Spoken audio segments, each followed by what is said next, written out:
السلام علیکم دوستو، اس چینل پر پیش کی جاتی ہیں جرم و سزا اور تفتیش کی ناقابل فراموش سچی کہانیاں۔ راوی ملک صفدر حیات، retired D S P.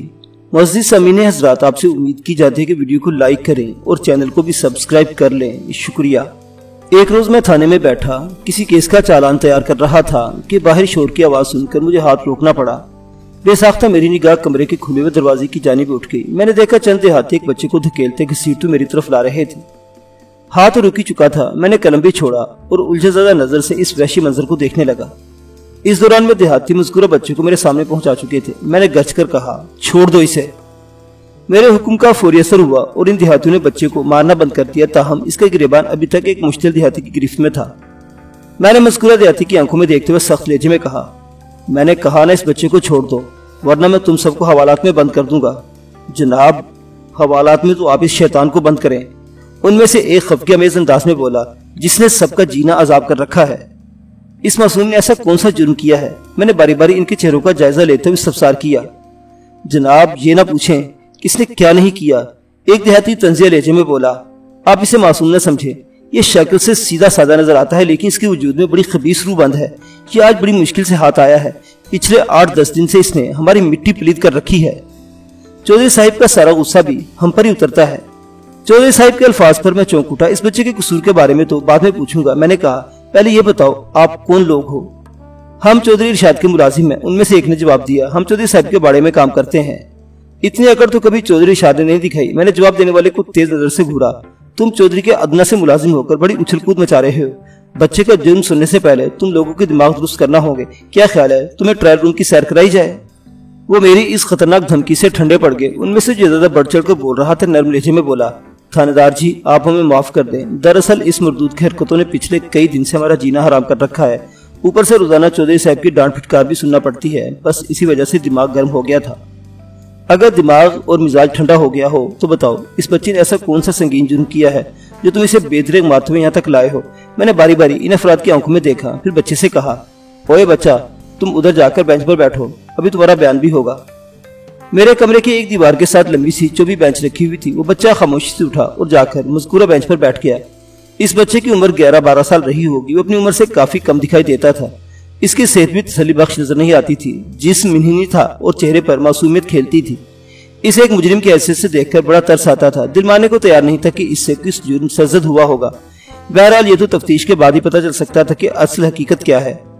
Chaudhry کے بندوں میں جو کھڑپیچ قسم کا تھا، اس کا نام عنایت معلوم ہوا۔ وہی باڑے کا انتظام و انصرام بھی سنبھالتا تھا۔ اس کی مدد کے لیے صدیق، اشرف اور خابر باڑے پر موجود رہتے تھے۔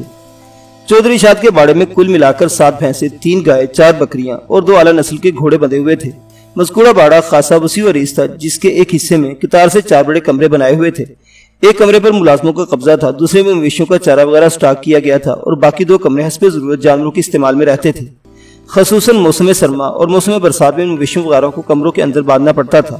یہ کمرے ہال نما تھے، لہٰذا جگہ کے حوالے سے کوئی دقت پیش نہیں آتی تھی۔ باڑے کے کشادہ صحن میں مختلف رنگ و نسل کے چند سایہ دار درخت ایستادہ تھے۔ باڑے کے حوالے سے یہ تفصیل بیان کرنا اس لیے ضروری ہے کہ جو لوگ شکایت لے کر میرے پاس آئے تھے، ان کا اور ان کے مسئلے کا تعلق اسی باڑے سے تھا۔ عنایت نامی اس اکھڑ مزاج بندے کی زبانی کیسر کے جرم کی جو تفصیل مجھ تک پہنچی، میں اس کا خلاصہ آپ کی خدمت میں پیش کرتا ہوں، تاکہ بعد میں آنے والے واقعات کا مطالعہ آپ کے ذہن کو الجھانے کی کوشش نہ کرے۔ ان میں سے بعض باتیں ایسی ہیں جو بعد میں میرے علم میں آئی، لیکن واقعات کا تسلسل قائم رکھنے کے لیے بیان بھی کر دی ہیں۔ ایک بات کا ذکر کرنا بھول گیا، عنایت اور اس کے ساتھی جس نومر لڑکی کو زدوکوب کرتے میرے پاس لائے تھے، اس کا نام کیسر عرف کیسو تھا۔ چودھری ارشاد کا تعلق موضع فتح پور سے تھا۔ یہ ایک بڑا گاؤں تھا جہاں لگ بھگ 350 گھر آباد تھے۔ کم و بیش 1500 نفوس پر مشتمل یہ گاؤں میرے تھانے کی حدود میں آتا تھا اور تھانے سے چند گز کے فاصلے کو واکنگ ڈسٹینس کہہ سکتے ہیں۔ ارشاد بڑا دبنگ اور روب داب والا چودھری تھا۔ آس پاس کے چھوٹے گاؤں دیہات پر بھی درپردہ اس کی چودراہٹ چلتی تھی۔ موضع فتح پور میں چودھری ارشاد کی حویلی کسی عالیشان محل کا نظارہ پیش کرتی تھی، لیکن اس حویلی کے ساتھ ایک خاص نوعیت کی بدقسمتی بھی جڑی ہوئی تھی۔ چودھری کی شادی کو کوئی 32-33 سال ہوئے تھے۔ اللہ نے شادی کی دوسرے سال ایک بیٹی عطا کی۔ نادرہ نامی وہ بچی بہت ہی خوبصورت اور گول مٹول تھی، جسے پیار سے رانی کہا جاتا تھا۔ رانی کے بعد چودھری کے یہاں 2-3 سال کے وقفے سے 3 بچے یعنی لڑکے پیدا ہوئے، لیکن وہ بدقسمتی جس کا اوپر میں نے ذکر کیا ہے، اس کے ہاتھوں ان بچوں میں سے کوئی بھی زندگی کا ساتھ نہ دے سکا اور ان میں سے ہر کوئی اپنے پیدائش کے 1 سال کے اندر دار فانی سے رخصت ہو گیا۔ چودھری قدیر 2 ماہ کی عمر میں، چودھری نعیم 6 ماہ کی عمر میں اور چودھری سلطان 9 ماہ کی عمر میں چل بسا۔ کسی نے بھی زندگی کا 1 سال مکمل نہیں کیا۔ یہ صورتحال یقیناً چودھری ارشاد اس کی بیوی چودھرا نور جہاں کے لیے بڑی تکلیف تھے اور اذیت ناک تھی۔ چودھری ارشاد کا تو دماغ گھوم کر رہ گیا۔ 8-10 سال کے اندر 3 بیٹوں کے اموات کا صدمہ اس کے دل کو لہو کر گیا تھا۔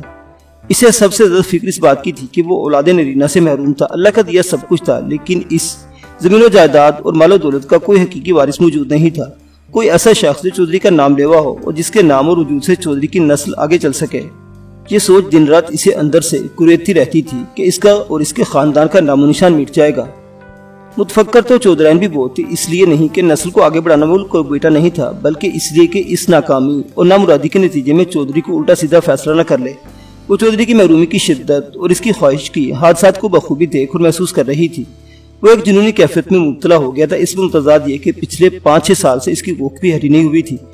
اسے ہر وقت یہ دھڑکا لگا رہتا تھا کہ اس کی جانب سے مایوس ہونے کے بعد چودھری کہیں دوسری شادی نہ کر لے۔ سوتن کا آسیب ہر لمحہ کسی شمشیر برہنہ کی مانند اس کے سر پر لٹکتا رہتا تھا۔ نادرہ عرف رانی جب سن بلوغت کو پہنچی تو قلعہ چاند والا کے چودھری افتخار کے بڑے بیٹے سے اس کی شادی کر دی گئی۔ اب حویلی میں چودھری اور چودھران کے علاوہ 9 درجن سے زیادہ ملازم اور ملازمہ رہ گئی تھی۔ چودھری نے رانی کی شادی کے بعد سکھا سانس لیا تھا کہ شاید اب چودھری اس خطرناک رخ پر نہ سوچے جس کا خدشہ چودھران کے دل و دماغ کا قیمہ بناتا رہتا تھا۔ نور جہاں کا اطمینانی اس حوالے سے بھی تھا کہ چودھری ارشاد اب 60 کا ہنسا عبور کر چکا تھا۔ پھر ایک روز حویلی میں جیسے بھوچال آ گیا۔ نور جہاں کے سر پر لٹکنے والی خطرناک تلوار کی رسی ٹوٹ گئی۔ اسے یوں محسوس ہوا جیسے اس کی قسمت کا ستارہ ٹوٹ گیا ہو۔ چودھری ارشاد نے دوسری شادی کا اعلان کر کے ہر خاص و عام کو ورطہ حیرت میں ڈال دیا تھا۔ سب سے زیادہ مہلک بجلی تو نور جہاں کے حواس پر گری تھی۔ چودھری اس کی زندگی کا ساتھی اور اس کا محرم راز اس پر سوتن لا رہا تھا، اور وہ بھی جوان جہان صرف 22 برس کی ایک الڑ مٹیار جو اس کی بیٹی رانی سے بھی 8 سال چھوٹی تھی۔ نور جہاں کا میکا اتنا طاقتور نہیں تھا کہ وہ کھلم کھلا چودھری کے اس منصوبے کی مخالفت کرتا، لہذا چودھری کو اپنے عزائم کی تکمیل کے لیے کسی دقت یا دشواری کا سامنا نہیں کرنا پڑا، اور نورین اس کی دوسری بیوی بن کر حویلی میں آ گئی۔ نورین جیسا کہ اوپر بتایا جا چکا 21 سے 22 سال کی ایک بھرپور اور جوان لڑکی تھی۔ اس کے مقابلے میں چودھری کا 62 سالہ بڑھاپا تھا، لیکن چودھری نے اگر یہ قدم اٹھایا تھا تو جگ ہنسائی کے لیے نہیں، اس نے بہت سوچ بچار کے بعد ہی دوسری شادی کا فیصلہ کیا تھا۔ وہ بے ساکھیوں کے سہارے چلنے کا قائل نہیں تھا۔ شادی کے کچھ عرصے بعد ہی چودھری ارشاد نے ثابت کر دیا کہ وہ ماٹھا نہیں بلکہ ساٹھا اور پاٹھا ہے۔ نورین سے اس کی شادی کو 5-6 ماہ ہوئے تھے کہ حویلی کے دور و دیوار نے خبری سماعت کی کہ اس حویلی میں کوئی نیا مہمان آنے والا ہے، اور یہ بھی ہو سکتا ہے کہ وہ چودھری کا جانشین اور وارث ثابت ہو۔ نورین ادھر امید سے ہوئی، ادھر جیسے نور جہاں کا دل بجھ کر رہ گیا۔ ظاہر ہے نورین اس کے مقابلے میں زیادہ حسین، زیادہ جوان اور زیادہ پرہی جان تھی، اور آنے والے دنوں میں وہ چودھری کے بچے کو بھی جنم دینے والی تھی، اور اگر وہ بچہ لڑکا ہوتا تو پھر یہ سیدھی سیدھی نور جہاں کی شکست تھی۔ ظاہر ہے اس عمل کے بعد نورین کو اس پر سبقت حاصل ہو جاتی، گویا نورین چودھری ارشاد کی توجہ کا محور و مرکز بن کر رہ جاتی۔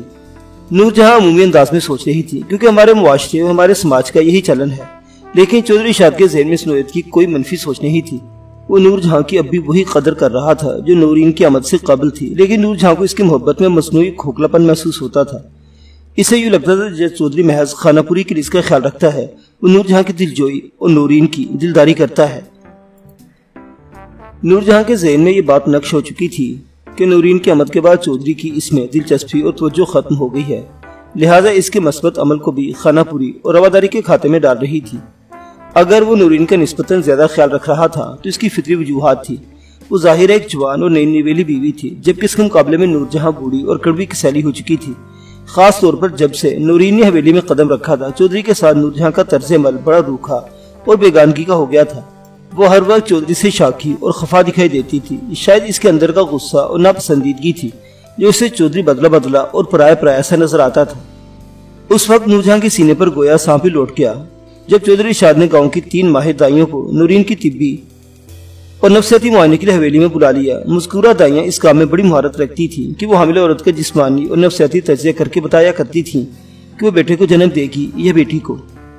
اس زمانے میں الٹرا ساؤنڈ ایسی سہولت لوگوں کو میسر نہیں تھی، لہذا تجربہ کار اور کوہنہ مشق دائیوں سے ایسے معاملات میں ماہرانہ مدد لی جاتی تھی۔ 2 دائیوں نے نورین کے طبی معائنے، اس کی نشستوں پر خاص کے مشاہدے اور پیٹ کے پھیلاؤ کا جائزہ لینے کے بعد فتویٰ صادر کر دیا کہ نورین کے یہاں اولاد نرینہ ہوگی، جبکہ تیسری اور عمر رسیدہ دائی نے ایک عملی تجربہ کر کے اپنے ہماسر دائیوں کے فتوے کی تصدیق کر دی۔ وہ دلچسپ تجربہ کچھ اس طرح کیا گیا تھا۔ نورین کو کمرے کے کونے میں دونوں پاؤں جوڑ کر کھڑا کر دیا گیا۔ اس دیوار کے دوسرے سرے پر خود وہ دائی کھڑی تھی۔ اس نے نورین کو ہدایت کی کہ وہ بائستگی چلتے ہوئے اس کی جگہ پر آ جائے۔ جب نورین نے اس کی ہدایت کی تعمیل کر دی تو دائی کمرے کے دوسرے کونے میں چلی گئی اور نورین سے اس کونے میں پہنچنے کو کہا گیا۔ نورین نے یہ بھی کر دکھایا۔ الغرض اس دائی نے نورین کو کمرے کے چاروں دیواروں کے ساتھ چلانے کے بعد نقطہ آغاز پر پہنچا دیا، یعنی جہاں سے اس نے چلنے کی ابتدا کی تھی۔ بالآخر وہ وہیں پہنچ گئے۔ دائی نے گہری سانس خارج کی اور حتمی لہجے میں اپنا فیصلہ سنا دیا۔ چودھری صاحب، اگر چھوٹی چودرین خیر خیریت سے ساری منزلیں طے کر گئی تو انشاءاللہ آپ ایک بیٹے کے باپ بن جائیں گے۔ تم نے کس بات سے اندازہ لگایا ہے؟ چودھری نے اضطراری لہجے میں پوچھا۔ اس کا اضطرار حد سے زیادہ خوشی کا مظہر تھا۔ میرا تجربہ کہتا ہے چودھری صاحب، وہ بڑے اعتماد سے بولی۔ تم نے بھی جو تجربہ کیا ہے وہ تو میں نے بھی دیکھا ہے، چودھری نے حیرت بھرے انداز میں کہا۔ لیکن چلت پھرت میں وہ کون سا نقطہ ہے جس کی بنا پر تم اتنے وثوق سے مجھے اولاد نرینہ کی خوشخبری دے رہی ہو؟ وہ نقطہ میں آپ کو سب کے سامنے نہیں بتا سکتی۔ ٹھیک ہے، چودھری اشارے کو سوچتے ہوئے کہا۔ تم آؤ میرے ساتھ۔ چودھری کے دل و دماغ میں کھلبلی سی مچی ہوئی تھی۔ ایک تو اولاد نرینہ کی خوشخبری نے اس کے جذبات اور احساسات کو کیف و انبساط کی آخری منزل پر پہنچا دیا تھا۔ دوسری دائی صفیہ نے جتنے اعتماد سے وہ پورا تجربہ کیا تھا، اس نے چودھری کو تجسس میں مبتلا کر دیا تھا۔ وہ پہلی فرصت میں یہ جاننا چاہتا تھا کہ ایسا کون سا نقطہ ہے جس کی بنا پر دائی صفیہ نے فتویٰ صادر کیا ہے۔ وہ فی الفور اس نقطے سے آگاہ ہونا چاہتا تھا۔ وہ دائی صفیہ کو اپنے ساتھ چلاتے ہوئے حویلی کے ایک دوسرے کمرے میں لے آیا جہاں ان کے سوا اور کوئی نہیں تھا۔ چند لمحات کی گمبھیر خاموشی کے بعد صفیہ نے ٹھہرے ہوئے لہجے میں کہنا شروع کیا۔ دیکھیں چودھری، دیوار کے پیچھے اور ماں کے پیٹ کے اندر کیا ہے یہ تو سونا رب ہی بہتر جانتا ہے۔ انسان تو صرف اندازہ ہی لگا سکتا ہے۔ میں نے بھی ایک اندازہ ہی لگایا ہے۔ صفیہ، چودھری نے ٹھہرے ہوئے لہجے میں کہا، میں ماضی کی ان ظالم حکمرانوں جیسا نہیں ہوں جو کسی کی غلط پیش گوئی یا غلط اندازے پر ناراض ہو کر اس کی گردن اڑا دیا کرتے ہیں۔ اگر بعد میں تمہارا اندازہ غلط بھی ثابت ہو گیا تو میں اف تک نہیں کہوں گا۔ تم جلدی سے یہ بتاؤ کہ کس نقطے کی بنیاد پر تم نے بڑے وثوق سے کہا ہے کہ چھوٹی چودران کے گھر بیٹا ہی پیدا ہوگا؟ دائی صفیہ نے مذکورہ نقطہ بیان کرتے ہوئے بتایا۔ چودھری صاحب، میں اپنے تجربے کی روشنی میں یہ کہہ سکتی ہوں کہ جن عورتوں کے پیٹ میں نر اولاد پروان چڑھ رہی ہوتی ہے وہ ساکن حالت سے جب چلنا شروع کر دیں تو اپنا پہلے دایاں پاؤں اٹھاتی ہیں، اور لڑکی کی ماں بننے والی حاملہ عورتیں بایاں پاؤں اٹھا کر سفر شروع کرتی ہیں۔ میں نے چودھری جی کو 4 مرتبہ روک کر ایک جگہ سے دوسری جگہ تک چلایا ہے اور ہر بار انہوں نے دایاں پاؤں اٹھا کر چلنا شروع کیا تھا۔ اچھا، کمال ہے، چودھری نے حیرت بھرے لہجے میں کہا۔ تم بڑے تجربہ کار اور دانش مند دائی ہو۔ چودھری نے تعریف نظروں سے صفیہ کی طرف دیکھا۔ آج کے بعد تم ہی نورین کی دیکھ بھال کرو گی، اور جب تک نورین میرے بیٹے کو جنم نہیں دے لیتی تم اس کے آس پاس ہی رہو گی۔ چودھری صاحب، آپ مجھے اتنی عزت دے رہے ہیں، اس لیے میں آپ کا جتنا بھی شکریہ ادا کروں کم ہے۔ وہ گہری سنجیدگی سے بولی، لیکن میرے ساتھ ایک مسئلہ ہے۔ کیسا مسئلہ؟ کیا مسئلہ؟ چودھری نے سوالیہ انداز میں اس کی طرف دیکھا۔ وہ بڑی عاجزی سے بولی، چودھری صاحب، میں صبح سے شام تک تو آپ کی حویلی میں رہ سکتی ہوں، مگر رات کو مجھے اپنے گھر ہی جانا ہوگا۔ میرا گھر والا بہت ضعیف اور بیمار ہے، میں رات میں اسے اکیلے نہیں چھوڑ سکتی، یہ میری مجبوری ہے۔ وہ اپنے شوہر کو ضعیف اور برا کہہ رہی تھی جبکہ خود بھی 60 سے اوپر کی تھی، جس سے ظاہر ہوتا تھا اس کا شوہر 70 کے پیٹے میں ہوگا۔ بہرحال چودھری ارشاد نے اس کی مجبوری کا احساس کرتے ہوئے کہا، مجھے منظور ہے صفیہ، تم صبح ناشتہ وغیرہ سے فارغ ہو کر حویلی آ جایا کرو، اور جیسے ہی سورج ڈھلے اپنے گھر چلی جایا کرو۔ اگر رات میں کبھی نورین کو تمہاری ضرورت محسوس ہوئی تو میں تمہیں گھر سے بلا لوں گا، لیکن تمہیں مجھ سے ایک وعدہ کرنا ہوگا۔ چودھری نے جملہ ادھورا چھوڑ کر سوالے نظر سے صفیہ کی طرف دیکھا تو اس نے جلدی سے پوچھا، کیسا وعدہ چودھری صاحب؟ جب نورین کا آخری مہینہ شروع ہوگا تو پھر تمہیں زچگیر کے دن تک دن رات حویلی میں رہنا ہوگا۔ چودھری نے بسد اصرار کہا تو صفیہ نے اس بات میں سر ہلاتے ہوئے کہا، ٹھیک ہے چودھری صاحب، آپ نے میری بات مانی ہے، میں آپ کی بات مان رہی ہوں۔ چنانچہ اسی روز سے صفیہ نورین کی دائی مقرر کر دی گئی، اور اس کے ساتھ ہی نورین کے لیے اس کے مشوروں کا آغاز بھی ہو گیا۔ دیگر تجاویز کے ساتھ اس نے چودھری ارشاد سے کہا، چودھری صاحب، آپ دونوں وقت نہایت پابندی کے ساتھ چھوٹی چودھرائن جی کو بھینس کا دودھ بھی پلانا شروع کر دیں، اس سے کیا ہوگا؟ چودھری نے پراشتیاق لہجے میں پوچھا۔ جو مائیں حمل کے دوران باقاعدگی سے دودھ پیتی ہیں ان کی اولاد گوری اور خوبصورت پیدا ہوتی ہے۔ وہ فلسفیانہ انداز میں بولی، ویسے تو ماشاءاللہ آپ کا خاندان گورا چٹا ہی ہے، لیکن اگر میرے مشورے پر عمل کریں گے تو آپ کے آنے والے بچے کی خوبصورتی پر اور نکھار آ جائے گا۔ نورین تو ویسے بھی دودھ شوق سے پیتی ہے، چودھری نے خوش ہوتے ہوئے کہا، میں آج اس کے لیے بحث مخصوص کر دیتا ہوں۔ تھوڑی دیر کے بعد صفیہ تو سلام کر کے رخصت ہو گئی اور چودھری اپنی آنے والی اولاد نرینہ کے بارے میں سوچ سوچ کر خوش ہونے لگا۔ اس نے صفیہ دائی کو بہت زیادہ انعام و اکرام سے نوازنے کے وعدے بھی کیے تھے، کیونکہ اس کی پیشگوئی اور بعد ازاں محبت و نگہداشت کے نتیجے میں اس حویلی میں چودھری کا وارث جنم لینے والا تھا۔ یہ کوئی معمولی بات نہیں تھی۔ چودھری کے باڑے میں 6 کالی بھینسیں، 3 گائے، 4 بکریاں اور 2 اعلیٰ نسل کے گھوڑے موجود تھے۔ یہ گھوڑے چودھری کی ذاتی سواری کے لیے استعمال ہوتے تھے۔ ان میں ایک گھوڑا مشکی اور دوسرا انڈے کی مانند سفید تھا۔